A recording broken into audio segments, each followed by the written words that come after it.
tanghali po sa inyong lahat. Amen. Magandang tanghali po.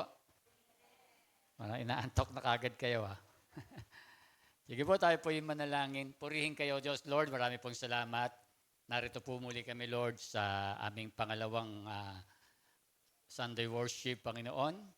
Lord, kung paano mo kaming sinamahan kaninang umaga, Lord, tulungan mo, Lord, na ngayon ding tanghaling ito, Lord, ay kami patuloy na sasamba muli, Panginoon. At ako po, Lord, na minsan panggagamitin mo ay tulungan mo, Diyos, na yung bawat salita na mamumutawi sa aking mga labi, Lord, magbibigay ng mensahe, paglago at kaalamat, pananaw sa buhay, Panginoon, ng bawat naririto, Panginoon. Tulungan mo, Lord, na ang mga salitang ito, Lord, ay tunay nga, Panginoon, kung ano lang yung mga nais mo na may parating sa aming lahat. Siya nga po nawang lalabas sa aking mga labi. Salamat po, Diyos, sa pangalan ng Panginoong Jesucristo. Amen. Yan. Tayo po ay nasa huling serye na po ng ating talakay tungkol sa faith that works.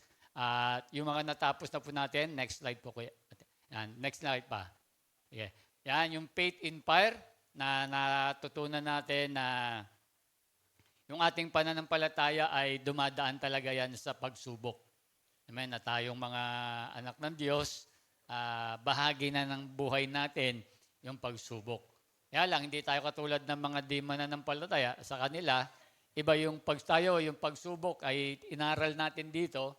Pinakita ni James na ito po yung pagpapatatag ng ating pananampalataya. Merong layunin bakit tayo dumadaan ng pagsubok. Amen? And then sa yung second Sunday natin, do the word, na nakita natin, hindi lang tayo nakikinig, katulad na nandito, nagbabasa ng Bible, dapat ina-apply din natin to sa buhay natin. Para yung pananampalataya natin ay talagang maging malago at maging matatag. At yung last Sunday, faith that moves. Diba? Ito yung tinuro ni EJ na merong may yung peking pananampalataya at merong tunay. Yung tunay na pananampalataya ay tinalakay ron na dapat nakikita sa buhay natin yon. Hindi yung sinasabi mong born again ka, pero yung buhay mo naman hindi pang born again. Diba? Yung ang layo-layo. Dapat kung ano yung lumalabas sa yung mga labi na sinasabi mo, you are a Christian, you are the followers of Christ, you are disciples of Christ, you are believer of Christ, dapat nakikita yon sa araw-araw. Diba? Hindi lang po rito sa church. Amen. Ngayon po, ang tatalakayan natin yan, watch your word. Sabihin nyo nga, watch your word. Ayan, pag-uusapan natin, maganda to tungkol po sa ating mga pananalita. Amen, yan po. Alam nyo po, ako po ay sa araw-araw sa buhay at minsan ay sa mga nakakausap natin, madali nating makilala yung Christian po tinutukoy ko. No? Dahil alam natin, usapang Kristiyano to, yung kay James, diba? Pinarating niya nga to sa mga kapwa mananampalataya. Amen? At kapag ako po ay nakakausap ng mga bawat Christian, lalo minsan pag sa counseling, kita mo kagad kung ang mananampalataya ay malago o hindi. Sa pananalita pa lang, basa mo na siya. Alam mo na kagad doon kung paano siya mag-deliver ng pananalita, kilala mo na kagad siya. Amen? Kaya dito, mahalaga yun. Kaya nakita nyo na isinama ni James itong pananalita pagdating doon sa pananampalataya. Amen? Kaya dito, makikita natin na napakahalaga yung bawat sinasabi natin o bawat lumalabas sa ating Biblia. Amen? Kami po ni Pastora, madalas kaming manood ng mga Tony Talks, yung kay Karen Davila. Ano ba tawag sa mga ganyan? Di ba may mga ini-interview? Di ba? Madalas ini-interview nila yung mga success na mga matagumpay na tao. Di ba? Yung mga matagumpay na tao. At makikita mo ron, kapag sila ini-interview, kita mo kagad kapag yung matagumpay na tao ini-interview, ay kita mo kagad na kasama lagi ang Diyos sa kanilang mga mananalita. Ibig sabihin yung tagumpay ng kanilang buhay, binabanggit lagi yung Diyos. Diba? Hindi katulad nung mga merong tayong napapanood, meron kami mga napanood, ay pinagmamalaki yung kanilang kakayahan. Pinagmamalaki yung kakayahan, doon pa lang makikita mo na kagad na yung Diyos parang second option lang Diba? Kaya doon, kita mo kagad sa pananalita ng bawat tao. Amen? Kaya po makita na tayo po, Kaya nga po mahalagang binabantayan natin yung ating pananalita. Kasi lalo po tayo pong mga mananampalataya, may mga nag-o-observe sa atin. May mga, kapag tayo nakikipag-usap sa ibang tao, pag alam nilang Christian ka, may inaano niya, tinitignan nila kung paano rin po tayo magsalita. Kaya dito, dapat binabantayan natin kapag lalo na meron tayong kausap na ibang tao, dapat alam natin kung paano tayo magbibigkas ng pananalita sa kanilang mga buhay. Amen? Sige po, basahin natin yung ating talata ngayong araw na ito. Ang sabi ng Santiago 3:5, ganyan din ang dila ng tao, maliit na bahagi lamang ng katawan, ngunit napakalaki ng mga ipinagyayabang. Isipin na lamang ninyo kung paano napapalagablab ng isang maliit na apoy ang isang malawak na kagubatan. Amen. Dito makikita mo natin mga kapatid, sabi nga daw po na ang dila ng tao, sabi niyan, maliit na bahagi lang to ng ating katawan. Tingnan niyo po yung dila niyo. Kita niyo ba? Kita niyo? Ba maliit lang na bahagi ng katawan yan, kaya lang, pero sabi rin ito ay malaki yung pinagyabang malaki yung nagagawa nito sa buhay po natin. Amen? Kaya nga po, iyan po yung pag-uusapan natin kasi yung dila natin, alam natin maraming nagagawa po yan. Amen? Kaya po yung pamagat po natin ay the power of tongue. Diba? Ang kapangyarihan ng ating bibig o ng ating dila. Yan po yung pag-uusapan natin ayon po dito sa ating talata sa Aklat ng Santiago. Ngayon, next, sabi diyan, bakit ba powerful ang dila? No? Tignan niyo yung dila niyo, powerful daw yan eh. Di ba? Powerful daw yung dila natin. Sabi ni Paul, kasi para ni Santiago. Di ba? Kasi ano raw po ito eh, di ba? Parang apoy eh. Di ba? Makapangyarihan. Tinignan ko sa Cleveland Clinic ng Amerika kung paano nila dinescribe, paano dinefine yung pong dila. Sabi po rito, according to science, a digestive organ, your tongue moves food around your mouth to help you chew and swallow. Tinutulungan pala tayo niyan sa pagkain, di ba? Kaya kung wala kang dila, puro lunok ka na lang malamang, no? Tinuturuan at saka hindi mo malalasahan yung kung matamis, kung maalat, hindi mo kung masarap yung pagkain. At sabi pa diyan, it also helps, tumutulong daw ito, you make different sounds so you can speak and form word clearly. Ayan, nakakatulong pala ito. Nakita natin ito. Tinutulungan din pala ito sa paggawa ng iba't ibang tunog para malinaw tayong makapagsalita. Nakita nyo, kaya ako nakakapagsalita dahil dun sa dila. Diba? Dahil sa akin dila, diba? Sabi rito, kaya tayo nakakabuo ng mga... Kaya tignan nyo po yung mga bulol, diba? Maliit lang yung dila nila eh. Diba? Maliit lang yung dila nila eh. Pero kaya makita natin, pag nagsasalita sila, putol-putol, hirap silang magsalita. Umisang pautal-utal. Kaya po, yun yung nagagawa po ng dila eh. Sabi dyan, your tongue help keep your airway open, you can breathe properly too. Amen. Nakakatulong din to na panatiling bukas ang daanan sa hangin para maayos na paghinga. Amen. Kaya nakita natin, ang ganda, ang daming purpose ng dila natin. Amen. Kaya pag nawala yung dila mo, maraming mawawala sa iyo. Amen. Kaya ingatan mo rin yan. Ngayon, tignan naman natin yung sinasabi ng Bible tungkol sa salita o sa panalita sa dila. Sabi diyan, ang salita ng tao ay makapagliligtas ng buhay o kaya'y makamamatay. Kaya mag-ingat sa pagsasalita sapagkat aanihin mo ang mga bunga nito. Grabe, no? Kaya pala siya makapangyarihan, ay sabi diyan, makapagliligtas ka o kaya ay makamamatay ka. Grabe, ganun yan dila mo. Hindi yan nakakamatay dahil pag dinilaan ka, may mamatay ka. Hindi po ganun, no? O kaya hindi ka matutusok niyan.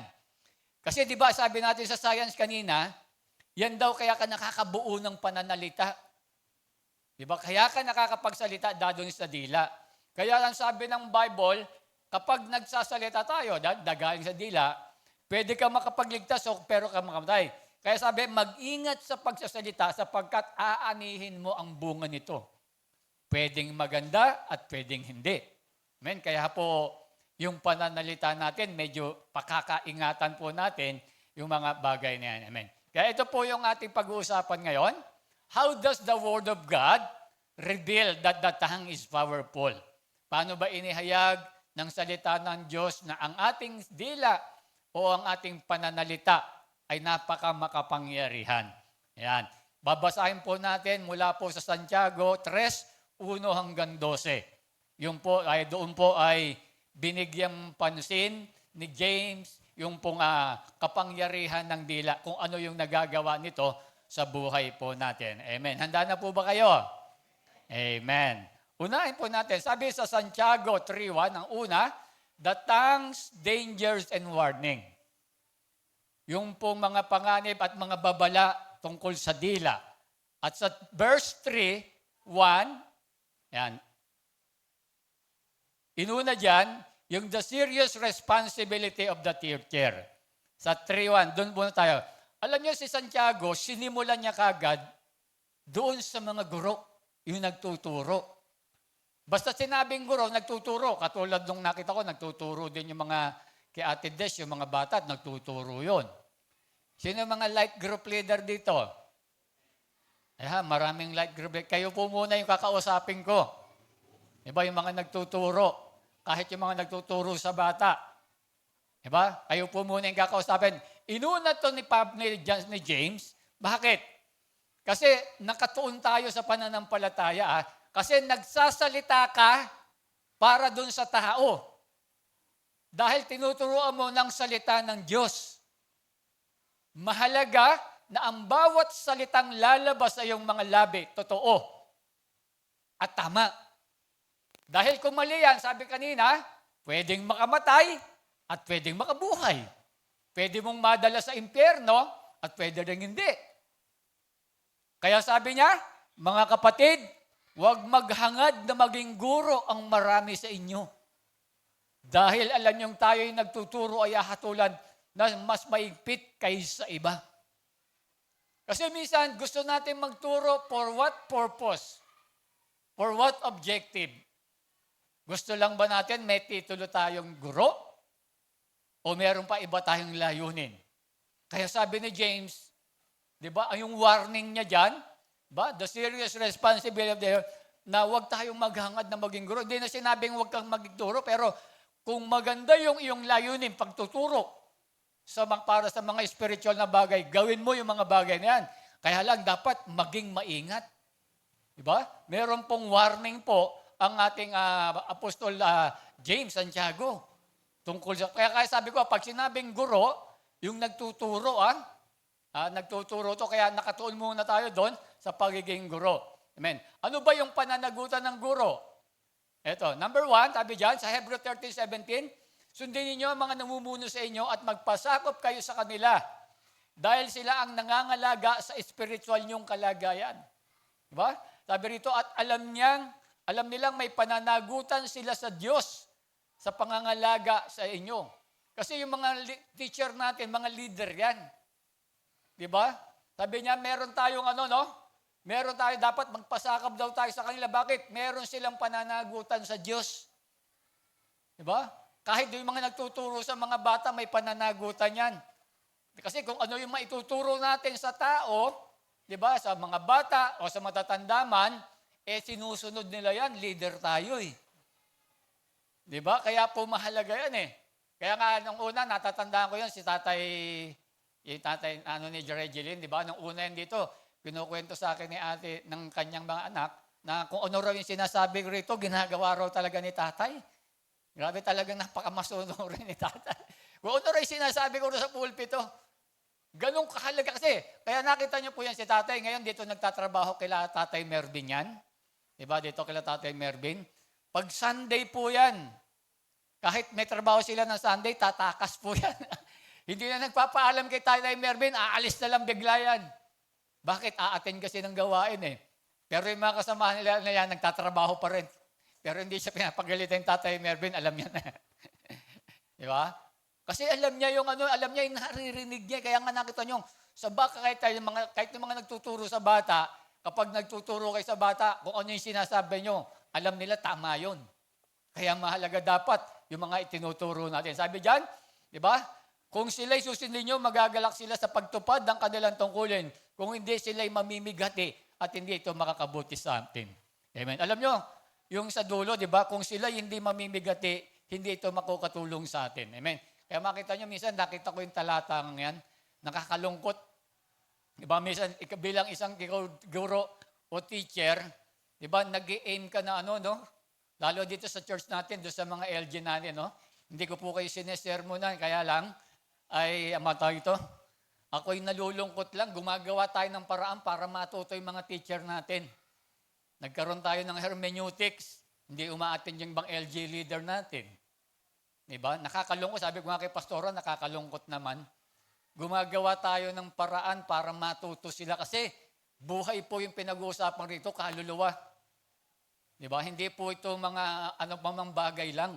Kasi nakita natin tayong mga LG leader, diba yung tinuturo natin, nakita natin sa hermeneutics, diba? Maraming tinuro si Pastor Gerald sa atin, Sardinia, na meron tayong mga talata, wrong interpretation. Yung paliwanag natin, kala natin ganun, mali pala, biro mo, ganun itinuturo natin sa kanila. Kaya tama pala yung sabi ni Pastor Rashado na baka delikado, baka nagtuturo tayo papunta sa impyerno pala, dinadala natin yung mga tao sa impyerno. Bakit? Wrong interpretation eh. Kasi tayo karamihan ng LG leader, hindi naman tayo nag-aral ng Bible school. Alam ko matatalino kayo, mga nag-aral kayo, mga professional kayo. Kaya lang, hindi naman yun, di ba? Ang karunungan natin, di ba? Sabi nga, Proverbs 3:5-6, huwag tayong manangan sa ating karunungan. Magtiwala tayo sa Diyos. Di ba? Nakakalungkot ba? Kaya tama sabi rito, ako'y talagang nalulungkot. Pero choice nyo yan eh. Di ba? Pero ginagawa natin. Kaya nakita nyo yung ating ding kahapon, yung ating leadership summit. Sabi ko, bakit walang sumasamang mga kabataang leader? Di ba? Nagtataka ako, bakit? Kasi nagtuturo tayo. Gusto natin maging itinuturo natin sa kanila. Kaya nga si Santiago, inuna niya kagad doon sa verse 1, yung mga guro kagad. Kasi nagtuturo ka na ang tao madala mo sa langit, maturuan mo ng kay Kristo. Ano ang ituturo mo? Kung hindi ka nag-aaral ng salita ng ating Panginoon. Amen? Kaya nga tama yung sinabi rito sa Hebreo, di ba? Kung sila'y susundin nyo, magagalak. Pero kung hindi, sa kanilang tungkol, sila'y mamimighati. Nakaramdam talaga ako ng lungkot na doon sa ganong bagay. Pero sabi nga ni Pastora, di ba? Sabi ko nga rin, tama. Sabi rin nila Pastora Lydia, choice nila yan eh. Marami namang mga dyan. Kung sino yung gusto, yun ang isama mo. Di ba? Maraming magkukumit dyan. Di ba? Kaya sana po, mga guro, dapat po tayong mga nagla-light group leaders, maging po tayo, natin yung sarili natin na nagtuturo tayo, kaluluwa, impyerno at langit pinag-uusapan po rito. Hindi lang yun dito sa lupa. Amen? Kaya po yung pananagutan natin bilang guro, napakahalaga po niyan. Amen? Kaya sana po yung mga light group leader ay bato-bato sa langit. Sana po ay mamulat na po tayo. Amen? Kasi ginagawa po natin ng lahat ng paraan. Sabi nga sa akin ni Pastor Alan Neri kahapon, Pastor, bakit mo naisip yun? Na pagturuin si Pastor Gerald. Sabi ko, alam ko, Pastor, sabi ko, inaheg sa akin naman. Kasi medyo nakita ko yung kakulangan ng aking mga leader. Kasi nakita ko yung mga paggawa ng message, paggawa ng exhortation, pag-interpret. Lalo na nung tinuro ni Pastor Gerald, maraming katulad doon, kahapon tinuro yung Matthew 6, yung sick. Diba? Ang tinuro, diba, ang pagkakaalam natin, basta't priority lang ang Diyos, pero hindi pala. Diba? Ano tinuro, Nay? Ano sabi ni Pastor Gerald sa sick? Natandaan niyo? Tuloy-tuloy. Tsaka yung life, hindi lang pala one. Hindi lang priority mo ang Diyos. Ganun lagi yung tinuturo. Ako, di ba, ganun din yung laging tinuturo natin eh. Hindi lang pala ibig sabihin ng Matthew 6:33 ha. Hindi lang pala yun yung ibig sabihin nun. Biro mo kung yun lang itinuturo. Kasi pag sinabi mong priority, merong one, merong two, merong pangalawa, pangatlo. Pero dapat tuloy-tuloy doon para sa yung life natin talaga na kay Christ. yung pagtitiwala sa Panginoon. Amen? Kaya sana po yung mga guro, maging bukas po tayo pag sa ganitong bagay. Amen? Dapat, kung nagbibigay tayo ng panahon sa ibang, kung talagang ikaw ay alam mo, tinawag kang guro ng Panginoon, ay dapat i-aim mo na talagang mag-grow tayo bilang mga guro. Amen? Next, sabi pa rito, ano ba yung mga salitang ituturo natin? Ang sabi ng Matthew ni Christ, ayan, tandaan ninyo sa araw ng paghukom. Tignan ninyo tayong mga tagapagturo. Pananagutan ng tao yung bawat kabuluhang salitang sinasabi niya. Pawawalang sala ka o paparusahan batay sa iyong mga salita. Tignan po natin yan kung magtuturo tayo nang sa sariling kaalaman lang natin. Di mo? Sa araw ng paghahakom, pananagutan ng bawat taong walang kabuluhang sa salitang sinabi niya. Kung ano yung sinabi mo, yun yung alam niya. Hindi mo alam, wrong interpretation ka pala, hindi pala yun. Paano? Tsaka minsan, hindi natin inaaral yung tinuturo natin. Kasi ba, pawawalang sala ka o paparusahan ka batay sa iyong mga salita. Kaya kahit yung mga nagtuturo ng bata, dapat talagang tignan nyo po yung tinuturo natin. Di ba? Para titignan natin kasi kung yun yung nagtatanim sa ng mga bata eh. Ba, tignan nyo po yung mga, di ba? Doon sa Catholic, alam naman natin, di ba? Yun na yung tinuro sa kanila eh. Lumaki na sila na kung ano yung paano sila magdasal, paano, di ba? Yung sabi nila, namamanata sila, tumatak na sa kanila yun eh. Sabi, nung bata pa lang ako, talagang namamanata na. Di ba, yung sa Quiapo, bata pa lang ako, kaya ganun din po yun eh. Matatatak na sa kanila yun eh. Kaya dito, inuna kagad ni Eponorito ni James, yung mga guro kagad. Kasi nagtuturo po kasi tayo. Nagtuturo tayo. Kaya ako, talaga nakita nyo, kaya ako patuloy gusto ko talagang marami pa rin talagang matutunan. Diba? Kaya kinuha natin yan si Pastor Gerald para matuto tayo. Kaya lang nakita, nilagay na natin sa Sabado, di ba? Okay lang po yung may mga trabaho at may pag-aaral, exempted. Pero yung wala, mga nasa bahay lang, nagpapahinga, o kaya nagliliwaliw lang, yun ang hindi maganda naman sana. Di ba? Kaya, sorry po doon sa mga guro na. Sorry po sa inyo, pero yan po yung dapat. Di ba? Yan po yung dapat na mapakinggan natin. Amen? Sige, palakpakan natin ang Panginoon. Ano ba yung hatol? Sabi po rito, no? Sa Lucas 12:48, ngunit ang hindi nakakaalaban ng kalooban ng kanyang Panginoon ay hagupitin ng kaunti sa gawa nitong pagkakamali. Ang binigyan ng marami ay pananagutin ng marami at ang pinagkatiwalaan ng marami ay papanagutin ng higit na marami. Di ba? Kaya tayo mga guro, mas mabigat yung hatol sa atin dahil meron tayong mga tinuturuan. Di ba? Pero siyempre, kung mabigat yung hatol sa atin, mabigat yung mga ginagawa natin, siyempre, magbigat din yung mga ibinibigay sa atin. Sabi nga ng Panginoon, kung ano ang tinanim mo, yun ang diaanihin mo. Nagtuturo ka para sa Panginoon, aani ka, base doon sa yung mga itinatanim. Amen? Kaya yan makikita natin, yan po yung mas mabigat na hatol ng ating Panginoon. Amen? Next, sa verse 2, sa Santiago 3, sabi dyan, we all stumble. Lahat tayo nagkakamali. Amen? Kaya sabi dyan, Santiago 3, tayong lahat ay nagkakamali sa iba't ibang paraan. Ang sino mang hindi nagkakamali sa kanyang pananalita ay isang taong ganap at marunong magpigil sa sarili. Amen? Dito kaya makikita natin, lahat tayo ay nagkakamali, kaya maging maingat tayo. Diba? Sinasabihan niya dyan yung mga guro na maging maingat sa pagsasalita dahil mas maraming sinasabi ang guro sa kanyang pagtuturo. Diba? Yung teacher, marami ang sinasabi, kaya dapat minsan lahat tayo sabi niya nagkakamali, kaya dapat maging maingat tayo. Kaya sabi diyan, dahil ang dila ang pinakamahirap kontrolin sa parte ng katawan. Tandaan mamaya, titignan natin bakit siya mahirap kontrolin. Kaya need natin lagi yung tulong ng Diyos. Amen. Kaya tayong mga teacher, pag magtuturo tayo, magpe-pray muna tayo. Hingi tayo sa gabay ng Panginoon, sa gabay ng ating banal na Espiritu.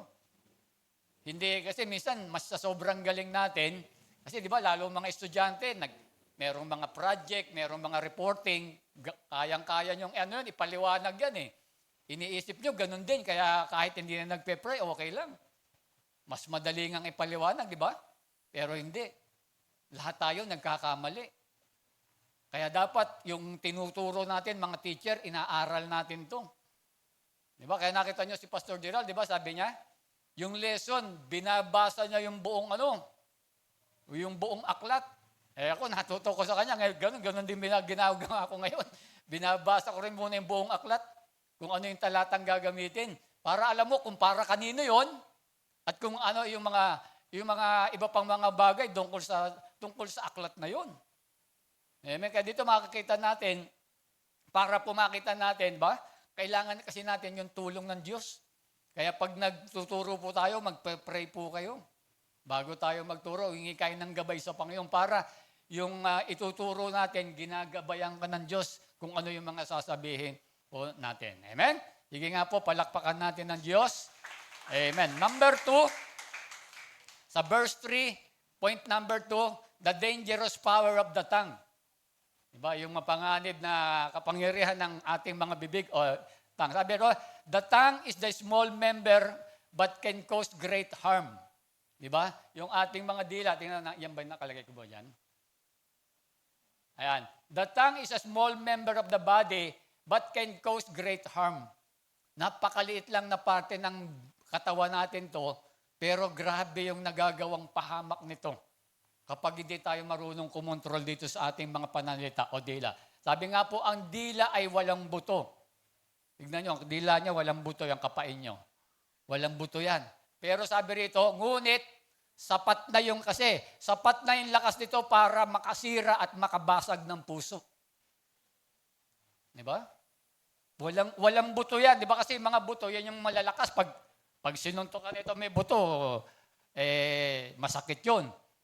Pero yung dila, walang buto, pero karang bumasag ng puso niyan. Kaya ring sumira ng puso yan. Di ba? Sabihin niya na hindi kita mahal, basag ang puso. Galing sa dila eh. Busted ka, di ba? Meron na ako ibang mahal. Diba? Marami pang masasabi yan. Pag meron ka sinabi na hindi magaganda, hiwalay na tayo. Ayan, mga salitang di ba? Galing sa dila. Diba? Pwede makasya. O kaya, yung masasakit na pananalita, napaka-selfish mo. Di ba? Sisirain, grabe yung nagagawa ng dila. Di ba? Kaya makita natin, iduna yan sa mga guro dahil yung mga ngayon, ito yung panghanib niya para sa atin. Amen. Dito makikita natin sa mga susunod na talata ni James, binigyan niya muna ng ilustrasyon to. Para maintindihan natin ng gusto, bakit yung dila napakamakanib. Bakit ang makapangyarihan siya. Ba? Nagbigay kasi, si James kasi natuto siya doon sa kanyang kapatid na si Jesus Christ. Di ba si Christ pag nagtuturo, ano ginagawa ni Christ? Patalinhaga lagi. Tsaka nagbibigay kasi lagi siya ng comparison. Ngayon, ganun din niya kasi natutunan ni James yun. Kaya itong tungkol sa dila, nagbigay siya ng mga ilustrasyon. Ito po yon. Sa verse 3, sabi niyan, sample illustration of the power of the tongue. Kapag nilagyan ng renda ang bibig ng kabayo, ito'y napapasunod natin at napapabaling saan man natin naisin. Alam niyo po yung renda ng kabayo, di ba? Hindi po ako kakutsero. Di ba yung mga kutsero, pag sinabing liligo sa kanan, hinihiling Diba? Pag hinihiling ganyan, gaganon yung ng kabayo, doon po pupunta sa kanan yun. Pag hinila rito, dito naman. Diba? Kaya may hawak na renda yun, yung tali. Ang dila, ganon din daw. Kaya Kaya niyang ibaling kahit saan. May di siyang gumawa ng mabuti, pero siyang gumawa ng masama. At malaki yung nagagawa niyang Diba? Malaki yung naitutulong niya doon sa pero malaki yung nagagawa niyang sa buhay ng tao. Inhalan tulad niya na pwede mong ibaling sa kanan, pwede mong ibaling sa kaliwa. Diba? Ang dila kasi, pwede kang gumawa ng makakabuti sa tao, pwede rin hindi. Diba? Gaya ganun yung sinabi niya. Pangalawa, hindi lang yung renda, Sabi diyan sa verse 4 naman, gayon din ang barko, kahit na ito yung napakalaki at itinutulak ng malalakas na hangin, na ibabaling ito saan man naisin ng piloto sa pamamagitan ng napakaliit na timon. Di ba alam naman natin ang barko mayroong mga timon yan yung nasa ilalim.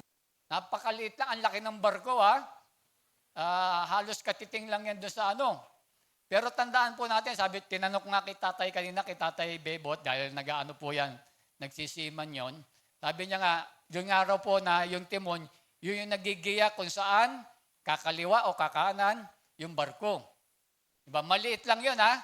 Pero naitutulak niya papakaliwa, naitutulak niya pakanan yung barko. Ang dila, ganun din. Pwede niyang makagawa ng makasama, pwede niyang makagawa ng mabuti, kahit maliit lang siya, sa bawat sinasabi natin. Amen. Kaya ganun. Ipinakikita muna ni Santiago para lalo nating maintindihan. Kasi nakita mo, biro nyo, ang laki ng barko, ha? Biro mo, merong maliit na timon, kaya niyang mapagalaw. Ang dila, ganun din daw po.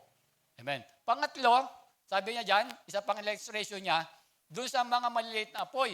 Sabi dyan, ganyan din ang dila ng tao, maliit na bahagi lamang ng katawan, ngunit napakalaki na mga ipagyayabang. Isipin na lamang ninyo kung paanong napapalagablab ng isang maliit na apoy ang isang malawak na kagubatan. Dito, alam natin, di ba, yung last year ba ito o ngayong taon lang to? Yung California wildfire. Ngayon lang yun to, di ba? Alam naman natin, grabe, tinignan ko kung gaano kalawak yung nasakop. 50,000 hectare. 50,000, gaano kalaki po yun. Yung doon lang sa maliit na apoy na nagsimula sa gubat, halos masunog na yung ilang syudad doon sa California. Ang dila, ganun. Kahit napakaliit na bahagi, kaya niyang bumasak ng buhay ng tao. Kaya niyang pumatay sa pamamagitan ng dila. Amen? Pakita natin, binigay na example po, binigay na example sa atin yon ni Santiago. Diba? Yung tatlo, yung renda, yung yung pangalawa, yung timon, at pangatlo, yung maliit na apoy sa kagubatan. Sabi nga, sa dalawang naunang halimbawa, ang mga hayop at barko ay nakokontrol ng maliliit na bagay sa halimbawa naman. Isang napakalaking gubat ang nasug dahil sa isang maliit na apoy. Ganon din ang dila, maaari itong mag-control o sumira. Amen. Ang sinasabi sa atin at ang sinasabi natin sa iba ay maaaring magtagal ng matagal para sa kabutihan o kasamaan. Kaya sabi ko nga minsan, yung mga sinasabi natin sa tao pwedeng sa masama o sa mabuti. Pero sabi rito, ang basta-bastang sarkastiko o mapanirang puna ay maaaring magdulot ng matagalang sugat sa damdamin ng isang tao. Tignan niyo po yung isang tao kapag masyadong yung mapanirang puna, sabi natin ito, pwedeng yung magkaroon magtanim ng sama ng loob, o kaya yung, yung sarkastiko? Yung pag nagsasalita ng ganon din ba yun? Masakit din ba? Masakit magsalita. Diba makita natin, tignan niyo po kapag yung mga tao, mayroong mga ganon nagsasalita sa atin na masakit. Minsan, di ba? Sabi nga rito, mayroong matagalang sugat sa damdamin ng isang tao. Maaring minsan napatawad yan na yun, pero hindi mawala-wala dahil doon sa masakit na binitawang salita. Di ba? Minsan nakakapagbitaw tayo, di ba? Minsan yung sarkastiko medyo matalim yun Yung mga matalim na pananalita na binibitawan natin Hindi mo pinapakitang galit pero matindi yung mga banat na binibigkas mo sa kanya. Di ba? Kaya sabi rito, yung mapanirang puri. Sabi rito, ngunit ang tamang oras ng pagkikayat o papuri ay maaaring magbigay ng inspirasyon sa isang tao habang buhay. Kaya makita natin, di ba, kapag meron kasi mga tao na masyadong sarkastiko magsalita o yung mapanirang puri, di ba? Na makikita natin, minsan, nag-aano sa damdamin ng tao yan Minsan, lalo na pag mga kaibigan natin nagsalita, o kaya yung ka-churchmate natin, nagsalita sa atin ng hindi maganda. Minsan, di ba, tumaano sa natin? Hindi natin maatim. Kahit minsan, pinatawad na. Parang nakaano pa rin sa dahil ang sakit nung binanggit niya sa akin, ang sakit nung sinabi. Di ba? Yung para bang pinatamaan ka, pinasabihan ka. Minsan, alam mo na hindi naman gano'n na yung sarili, yung personality natin. Pero nagsasalita, kaya nga makita natin, di ba? Yung dila, sabi niya, napakapanganib yan Yung bawat salitang binibitawan natin, napakapanganib yan. Kaya nga po sabi ni Haring Solomon, ang taong nandaraya sa kasasabing nagbibiro lang, ay tulad ng baliw na naglalaro ng sandatang nakamamatay. Diba? Makita natin, di ba? Minsan nagsasalita ka, diba? Na mga biro, pero sabi rito, ay yung mga sinasabi mo, kala mo na hindi nakakasakit, para bang minsan nagbibiro ka lang, o minsan para bang nagsasalita ka sa kanya na wala ka namang intensyon, pero sa kanya masakit na yon. Natandaan ko po yun na sabi ko niyan, minsan naging point din ako ng ganito, kaya nag-iingat na ako rin magsalita. Minsan po kasi yung isa nating kapatid sa pananampalataya na kabataang babae, ay kasama siya sa LG. Bumalik ulit siya. Tapos nag-LG sila, nandun yung isang yung isang kasama rin na LG na young people na nakapag-asawa na nanay na. Sabi ko, oy, mas mukha ka pang nanay dito kasi lumobo kasi. Medyo tumaba. Sabi ko, mas mukha ka pang nanay dito kay sister. Diba? Sabi ko sa kanya, alam nyo, binalita, Pastor, ang sama-sama raw ng loob sa iyo ni ganito. Nung sinabi mo, ganun ba? Kaya hinintay ko talaga. Hinintay kong bumalik. Sabi ko, kung halos na ako sa kanya, sabi ko, sorry po. Sabi ko, sorry, ano ba? Sabi ko, hindi ko na talaga uulitin, sorry. Hindi ko alam na nasaktan ka ng ako, minsan madalas magbiro po ako. Nasaktan pala siya ng gusto. Pero tumatawa siya noon, nung sinabihan ko, tumatawa siya nung sinasabihan ko. Pero nung pinarating sa akin, ang sama raw ng loob sa akin. At kinausap ko siya ng personal. Kaya tuwing nakikita ko na, hindi na ako nagbibiro. Sabi ko, sis, di ba? Ginagawa ko na sa kanya. Pero hindi na naman siya lumusog Bumalik na doon sa dati. Di ba? Kaya pag may malulusog, huwag masyadong di ba? Di ba? Kaya medyo naging maingat. Kaya nga nakita natin, di ba, yung dila natin. Buti na lang hindi siya mapagtanim ng sama ng loob. Ang problema kapag mapagtanim ng sama ng loob, yung taong sinabihan mo ng ganon. Kahit na humingi ka ng tawad, nandun pa rin. Di ba? Kasi merong tao na talagang parang tinamaan yung niya Mas napakasakit para sa kanya Hindi lang sa mga ganong bagay. Amen? Kaya po sabi nga to, pero sabi ito, muli, hindi sinasabi ni Santiago na wag na tayong magsalita. Diba? Sabi rito, o mamuna o magkomento sa maraming paraan. Matuto lang tayong magpigil sa sarili pagdating sa pagsasalita. Diba? Hindi sinabi ni Santiago na huwag ka nang magsalita. Diba? Parang pag kinakausap ka, kamusta ka? Parang gagano ka na lang. Diba? Okay, diba? Gano'n na lang. Diba? Parang hindi. Sabi niya, matuto ka lang, diba? Pag magsasalita tayo, kasi nakita nyo, pakita ko dyan, ang hirap kontrolin ng dila Pag meron kang kausap na tao Hindi mo malaman kung ano yung babanggitin mo kung ano yung tinanong niya sa'yo Diba? Kaya dito makikita natin, sabi ni Santiago, hindi naman hindi ka na matuto ka lang kumontrol pagdating doon sa dila. Amen? Pagdating doon sa pagsasalita po natin, dapat matuto lang tayong magkontrol. Sabi rito, ang renda, ang timon at ang apoy ay maaring magdulot ng napakalaking kabutihan kapag ginagamit ng maayos at may pagkontrol. Amen? Kapag yung dila raw po natin, ginagamit natin ng may control ito, makakabuti para po sa atin. Amen? Sige, palakpakan natin ng Diyos.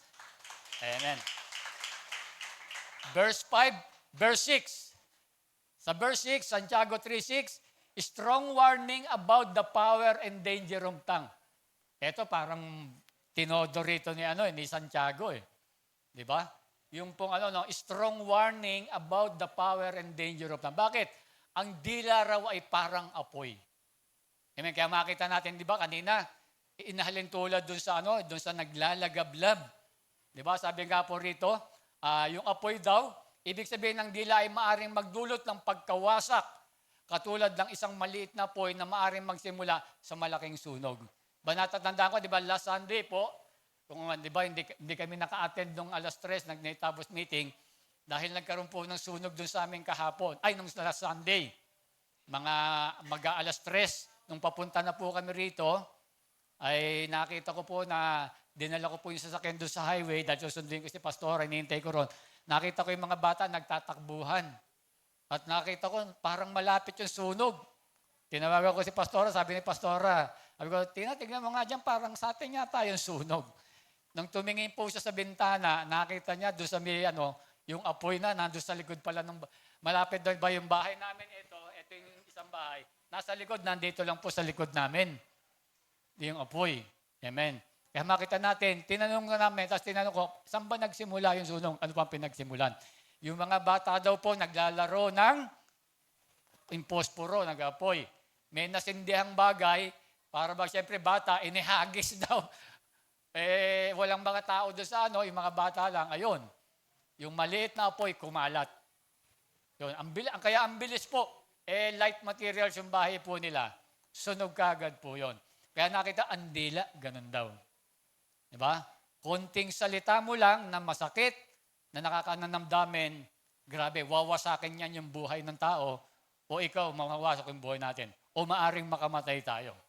Amen? Ganun daw po yan dila. Kaya, ganun yung, strong warning sa atin ni James Sabi James gives strong warning about the power and danger of tongues or how to speech. Nagbigay siya rito ng matinding babala na ganon yung dila. Ano pa sabi diyan? Isang daigdig ng kasamaang nagpaparumi. Ibig sabihin po rito, ito daw po ang ating dila ay may kakayahang ipaayag ang bawat uri ng ating kasalanan. Inilalabas nito kung ang isang tao ay masama o gumagawa ng kasalanan sa pamamagitan ng dila. Paano? Pag ang isang tao ay kausap mo, nakita mo, nagsisinungaling. Alam mo naman na nagsisinungaling siya. Makikita mo kaagad, di ba? Sabi nga po rito, isang daigdig ng kasamaang nagpaparumi sa ating buong pagkatao. Di ba? Yung dila natin, sabi nga po natin dito, ito ay may kapahayag, inaihayag na ito na yung uri ng kasalanang ginagawa ng isang tao. Kaya ang tao, makikilala mo kaagad kung siya ay masama o mabuti sa kanyang pananalita pa lang. Diba? Doon pa lang sa pagsisinungaling niya. Diba? Alam mong kausap mo siya. Alam mo naman yung mga sinasabi niya na mali. Na nagsisinungaling siya, alam mo kaagad. Yung ugali ng tao, sinungaling. Diba? Ano pa? Pagchismoso. Diba? Nagchichismis ka. Diba? Nag-uusap kayo, alam mo, sinasabi mo na may ganito pala si Sir, may ganito si Sir. Pero alam mo naman na hindi, sinasabi mo yung buhay ng tao. Diba? Lumalabas kaagad. Diba? Yung mga masamang ugali, yung kasalanang nagagawa natin. Yung naninirang puri ka. Diba? Ganun pala si Diba? Ganun pala si sister, ganito pala sa bahay nila. Grabe, napakarumi. Diba? Diba? Naninirang, kita ka agad yung ugali mo. Mapangmata ka. Diba? Mata pobre ka. Diba? Nakita niyo, diba yung viral, diba? Bakit nga ba? Tell me. Diba? Alam mo kagad, yung ugali ng tao Diba? Alam mo kagad, nakikita mo kagad Kaya makita natin, doon pa lang sa pananalita. Diba? Kita na kagad natin. Kaya dito makikilala mo kagad yung tao, yung kanyang the way na siya yung magsasalita Diba? Nakikita mo kung siya yung nagsisinungaling, nagchichismis, naninirang puri, yung nagyayabang. Diba? Kita mo kagad. Lumalabas kagad yung kasalanan, yung masamang pag-uugali ng tao pagdating kagad sa pagsanalita. Di ba? Kaya nga po, sabi niya, yun yung warning ni Yung po yung warning ni James pagdating doon sa pananalita Di ba? Kasi bakit sinasabi, tandaan natin ang sinasabihan ni James dito, yung mga Christian tayo po. Hindi po yung mga unbeliever. Kasi tayo maaring ginagagawa natin itong mga bagay ito. Nasasabi natin itong mga bagay ito. Pangatlo, sabi diyan, ang isang daigdig na kasamang nagpaparumi sa ating buong pagkatao. Sabi nga rin natin, it corrupts the whole body. Yung ating reputasyon, yung ating integridad, yung ating personality, sabi nito, maari itong masira. Diba? Ang ating mga sinasabi, maari maka-apekto sa ating buong buhay. Diba ba? Maari halimbawa, tignan niyo po si Naka-live ba tayo, Naka-live tayo? Okay. Hindi, kasi baka tayo Yung isang senador, di ba? Yung isang senador na nakita nyo, pag nagsasalita, napaka-sarkastiko. Di ba? Matalim magsalita, di ba? Tumakbo siyang mayor, pero talo Dati siyang senador, dati siyang sundalo. Di ba? Alam natin, grabe. Tignan mo magsalita grabe kaya ang daming galit. Tignan nyo, yung reputasyon niya bilang isang sundalo, nawala bilang isang senador. Bakit? Grabe magsalita Basta doon sa kalaban niya, lahat sasabihin niya, lahat ng masasama. Di ba? Tatawag ng mga testigo kahit hindi mga totoo. Tapos magsasalita sa iba. Grabe. Kaya nakita hindi siya nanalo. Hindi siya nanalong mayor. Sino pa? Yung isang pastor na kilala natin. Di ba? Nasa ano rin, nasa kongreso. Nakita nyo, nasira yung reputasyon bilang bishop. Di ba? Nasira yung reputasyon bilang bishop. Natandaan ko nung bisita si Pangulong Duterte doon sa Quadcom. Di ba? Binanggit niya pa na sabi niya na kaming mga pastor ng ganito, ng mga Baptist, kami ay bumoto sa iyo. Sabi niya, hindi niyo po ako kilala. Sabi niya, dating Pangulo. Nagsalita doon sa mga rules yung mga pastor ng Baptist. Wala raw silang sinasabing ganun. Kaya ngayon nakita natin, nasira yung integridad at reputasyon ng yung pastor na yon. Di ba? Hindi lang sa kapwa mga mananampalataya, kahit sa iba. Kaya makita natin, di ba, yung dila, yung pananalita, maaring masira ang iyong buong pagkatao. Tayo rin po, yung sarili natin. Kung ikaw kinikilala ka, ba tayo, ako bilang pastor, tayo, meron kayong mga katungkulan sa mga lugar nyo, o kinakilala yung mabuting pamilya nyo. Pag narinig kayo doon sa mga pananalita nyo, masisira na po kayo. Yung integridad natin. Kaya po ganyan, it corrupts the whole body. Amen. Sabi pa niya sa panguli, yung kulay green, ang apoy na ito ay mula sa impyerno at sinusunog ang lahat sa buhay ng tao. Ano po ibig sabihin yan? Ito ay isang makapangyarihang pahayag na ipinahiwagan nyo kapag ang dila ay ginagamit sa mapanirang paraan, ito ay naiimpluwensyahan ng kasamaan. Sa huli ay si Satanas mismo. Kaya makita natin, kapag ito o yung ginagamit mo yung dila sa masamang paraan, impyerno ang punta mo. Diba? Lagi kang nagsisinungaling, lagi kang nagchichismis ng mga tao, diba? Sumisira ka ng buhay ng tao, mapanirang puri ka, maaaring mapunta ka sa impyerno. Amen? Kaya po yung dila natin, pakaingatan po natin pag nagsasalita tayo. Diba? Kaya dapat kontrolin natin itong mga bagay nito. Amen? Sige, palakpakan natin ang Panginoon. Verse 6, verse 7. 7 to 8. The difficulty of taming the tongue. Pag sinabing taming, yung pagpapaamo doon sa dila. Sa Santiago 3, 7 to 8, lahat ng uri ng ibon at hayop na lumalakad o gumagapang o nakatira sa tubig ay kayang paamuin at napapaamo ng tao. Tignan nyo lahat daw ng ibon, hayop na lumalakad o gumagapang nakatira sa tubig ay kayang paumuin ng tao. Pero sabi ni Santiago, ngunit wala pang nakapagpaamo sa dila.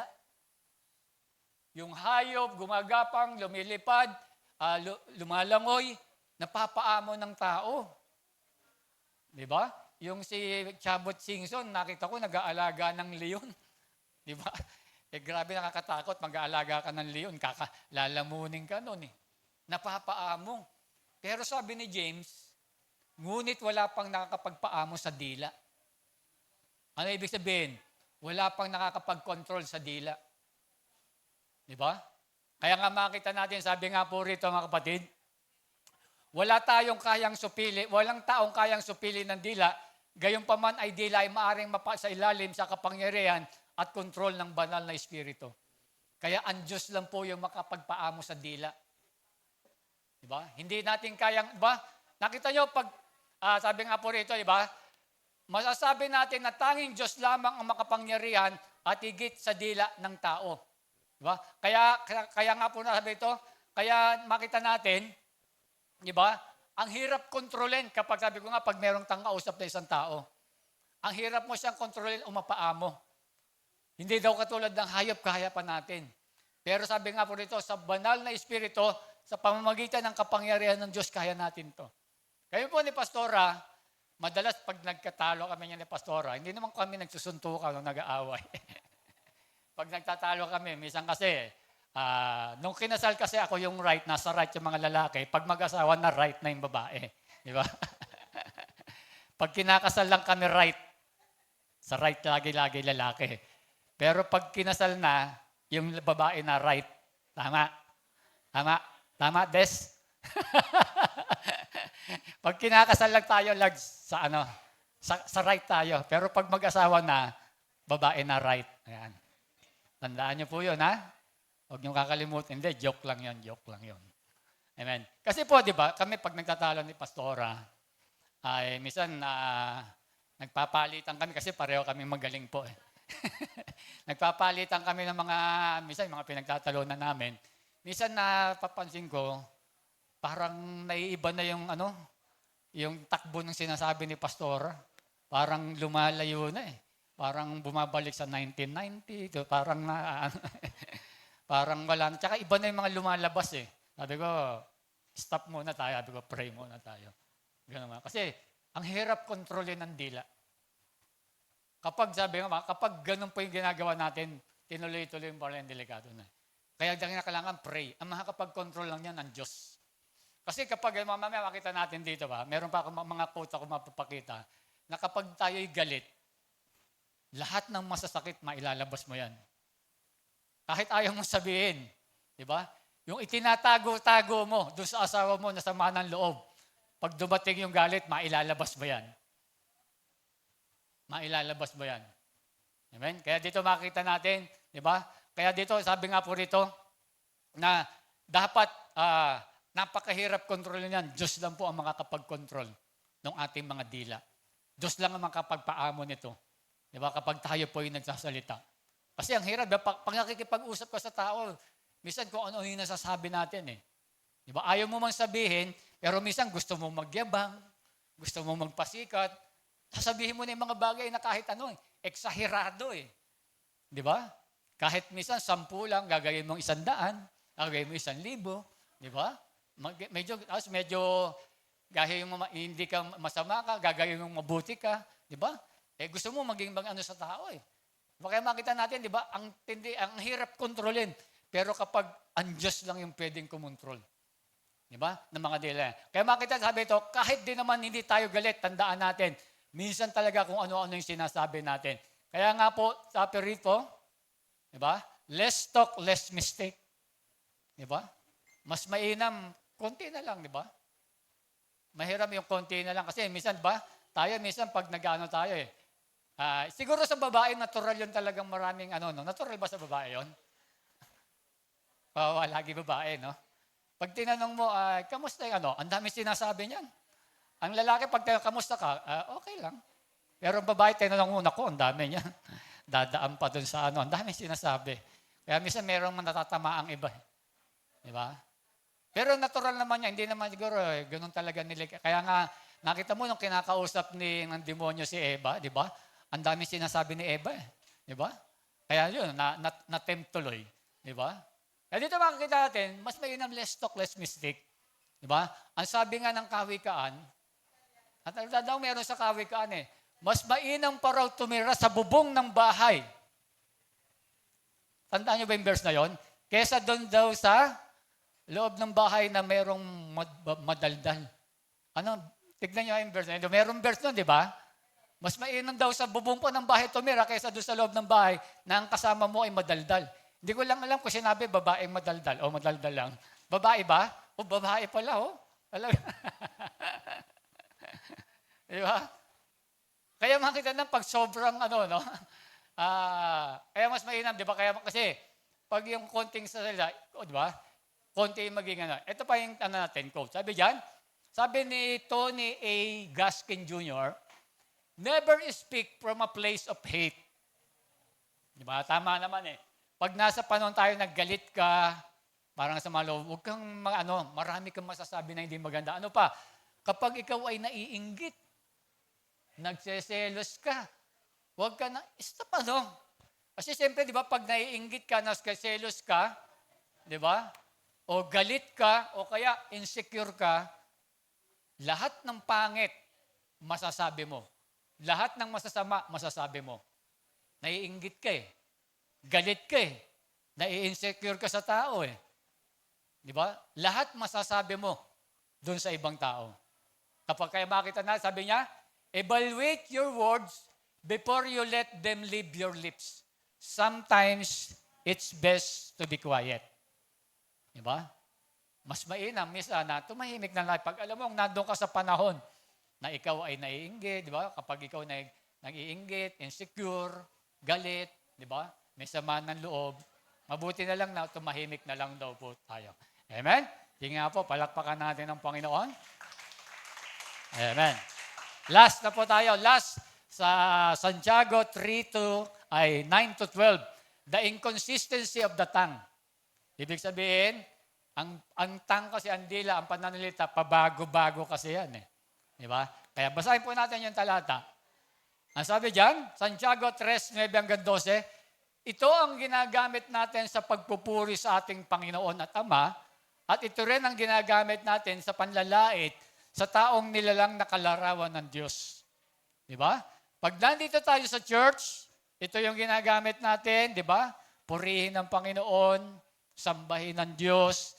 Pero pagdating sa labas, ibang dila ba ginagamit mo? Yung dila mo pa rin. Kapag nanlalait ka ng tao, nagsisinungaling ka sa ibang tao, di ba? Yung dila rin yun ang ginagamit natin. Kaya sabi dyan, kaya yung dila inconsistent daw eh. Pabago-bago eh. Pero sabi niya, sabi dyan, asan na ba tayo? Sa iisang bibig lang gagaling ang pagpupuri at panlalait. Hindi ito dapat mangyari, mga kapatid. Sabi niya, mga kapatid, hindi dapat nangyayari yun. Di ba? Sabi ni James. Tapusin na lang natin. Sabi pa rito, hindi lumalabas sa isang bukal ang tubig tabang at tubig alat. Mga kapatid, hindi makakapamunga ng ulibo ang puno ng igos o ng igos sa puno ng ubas. At lalong hindi rin bumubukal ang tubig tabang sa bukal ng tubig alat. Nagbigay na naman ng illustration dito si James about na yung ating daw doyila inconsistent yung pabago-bago. Pero sabi ni James, dapat hindi daw ganon. Anong pabago-bago? Diba? Dito, pag nandito tayo sa church, pag nakikipag-usap tayo, ang galing nating magsasalita. Lahat na magaganda, lahat na mabubuti. O dito, diba, kumakanta tayo, pinupuri natin ng Diyos. Problema, pagdating sa labas, sabi ni James, dapat ganon din daw. Huwag mong gagamitin nyo sa pagsisinungaling, sa panlalait, sa pagsasalita ng mga negatibo, sa mga masasama. Kasi yun din yung dilang ginamit mo. Dalawa ba dila nyo? Isa lang ang dila natin. Diba nakita mo, ginamit mo ito sa Diyos, pagdating sa labas, ginamit mo naman ito sa hindi magagandang bagay. Ang sabi ni James, di ba, hindi dapat ganun. Kaya dapat yung pagsasalita natin ng magaganda na bumubukal sa ating mga bibig, hindi lang dito sa loob ng church, hanggang sa labas, dala-dala natin yan. Dahil sabi nga, pwedeng makamatay at pwedeng makabuhay yung ating mga panalita. Sabi rito, sa pamamagitan ng dila, ay pinagpapala natin doon. Hindi dapat ganito yung mga bagay nito. Ang ating pananalita ay dapat laging nagbibigay luwalhati sa Diyos. Hindi nagbabago yung ating pananalita kung paano ka maingat at maayos na magsalita kapag nasa church o kasama mo yung kapwa-believer. Ganon din dapat ang binibitawan nating salita kapag tayo nasa trabaho, school at saan ka man. Gaya ng isang bukal na tubig na hindi dapat nagbumula sa parehong bukal ng malinis at mapait na tubig. Amen. Kaya dito mga kapatid, sabi ni James sa panguli niya, na dapat itong dila, itong ating mga pananalita, kung paano tayong maganda makipag-usap, kung paano natin pinupuri ang Diyos sa pamamagitan natin dila, dapat ganun din daw po sa labas. Hindi nagbabago yung ating mga pananalita. Kung paanong malumanay, kung paanong nagbibigay luwalhati sa Diyos, ganun din daw po pagdating po sa labas. Amen? Sana po ay marami tayong natutunan kay James at sa salita ng Panginoon na tinalakay po natin ngayon. At sa ating pagtatapos, ang sabi nga po ng Kawikaan 18:21, ang buhay at kamatayan ay sa dila na kasalalay. Makikinabang ng bunga nito, ang dito ay nagmamahal. Amen. Kaya po yung ating dila, yung ating pananalita, mahalin po natin ito. Amen. Sabi nga natin, ito yung maaring sumira ng buhay mo o yung buhay natin. Ito yung maaring magbagsak ng iyong reputasyon sa buhay. O maaring makamatay ka ng tao. Bakit? Dahil nagsinungaling ka, nagsabi ka ng hindi maganda. Di ba? Maharing makamatay ka ng tao dahil sa mga pananalitang binikawan natin. Di ba? Nagchismis ka, nagalit si mister, napatay tuloy yung ano. Di ba? Chinismis mo yung mister o yung asawa, nagsalita ka ng di ma, tapos nagalit tuloy yung pinagsabihan mo, hindi naman totoo, gumawa ng masama sa isang tao, napatay niya pa. Pwedeng makamatay po yung dila. Pwedeng makamatay yung pagsasalita natin. Di ba? Kaya nakita natin, maging maingat tayo. Dapat laging babad tayo sa salita ng Panginoon para yung dila, kasi ang Diyos lang ang pwedeng makapagpaamo ng ating dila. Siya lang yung pwedeng makapag-control sa ating mga dila. Amen? Sige, tayo pong lahat ay tumayo. Amen? Salamat sa Panginoon.